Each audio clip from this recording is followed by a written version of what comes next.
buntag sir. Balik-balik man ang problema nato diri sir. Ha? Gawal ta ko kay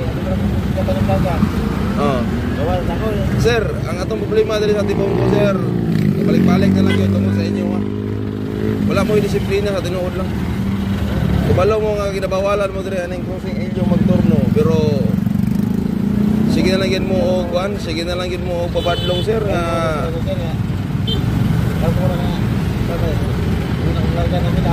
sir. Kami na sir. Kung may nauna man diya sir, ay nagsumpot. Ha? Ay nagsumpot. Di ba lo magkangabawal? Di ba no? Kay parang ako naman nag-a-adjust sa inyo permanente diri. Ha? Karon mo man ta nag-abot. O gani, kay palo mo bawal lang mo diri sir. Unsa yang ay buhaton na mo sir? Kana bitong di mo kailangan istoryahon, kailangan na mo kabalo na mo nga bawal diri, di na mo turno diri. Unsa may yang mo buhaton sir nga mutuman na gid mo sir. Pag tinikita itag mayo diri kumahita mo. Kay naurot man mo pasensya ko sa inyo. Unsa man uyon ka na dili? Uyon baka.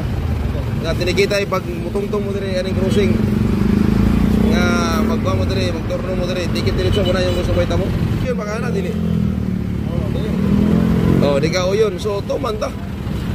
Kung bawal mo ta diri, adjust ta, kamo mag-adjust. Dili kami mag-adjust sa inyo kay kapoy ba. Traffic kayo diri, kamo hinungdan, di ba?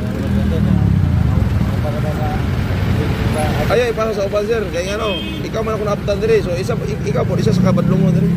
Ana lang. Ha? Oh, tagan-tagan just karon kay wa pa kay karga bisag isa. Pero last na ako na istorya sa inyo ha. Ha? Okay. Ana lang sir. Sunod, pag di lagi mo mutuman, after sobra naman ako paimangno sa inyo ha. So di na ako ninyo kamahayan ha. So magtinikita ita. So disiplinahan inyo sarili. Ana lang disiplina sa sarili. Kay ano nabuhat mo sa uban.